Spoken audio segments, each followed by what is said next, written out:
డబ్బులు మనకి ఇచ్చేయడం. అది కాకుండా రెండో కాన్సెప్ట్ ఏంటంటే దాని బదులు ఏదైనా ప్రాపర్టీ ఇవ్వడం, స్థలం ఇది. ఇట్లాగ 2 రకాలుగా డబ్బులు కలెక్ట్ చేశారు.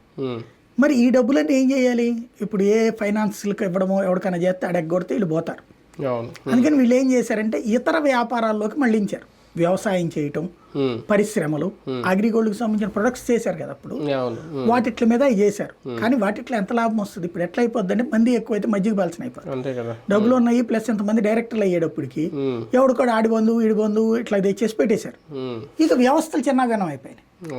ఈ డబ్బుల్లో మరి అర్జెంట్గా బల్క్గా సంపాదించాలంటే ఏం చేశారు? తీసుకెళ్లి రియల్ ఎస్టేట్ మీద పెట్టారు. ఇది తెలుసో తెలీదు, అగ్రిగోల్డ్ ఛానల్ పెట్టింది తెలుసా? ఎంటర్టైన్మెంట్ ఛానల్, న్యూస్ ఛానల్ కూడా పెట్టడానికి రెడీ అయింది. ఎంటర్టైన్మెంట్ ఒక ఛానల్. ఎంటర్టైన్మెంట్ ఛానల్ అంటే మీకు తెలుసు, మా టీవీ ఎంత అవుతుంది అప్పట్లోనే 1000 కోట్లు, జమిని ఆ రేంజ్ లోనే పెట్టుకుంది.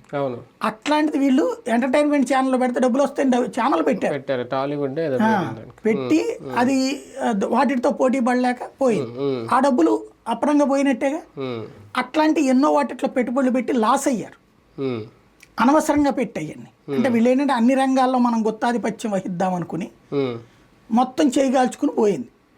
ఎప్పుడైతే ఇది ఎట్లా ఉంటుంది అంటే సైకిల్, ఇది చక్రం లాంటిది. అలాగా ముందు చక్రం వెనక చక్రానికి మధ్యలో చైన్ ఉంది కాబట్టి నడుస్తుంటుంది.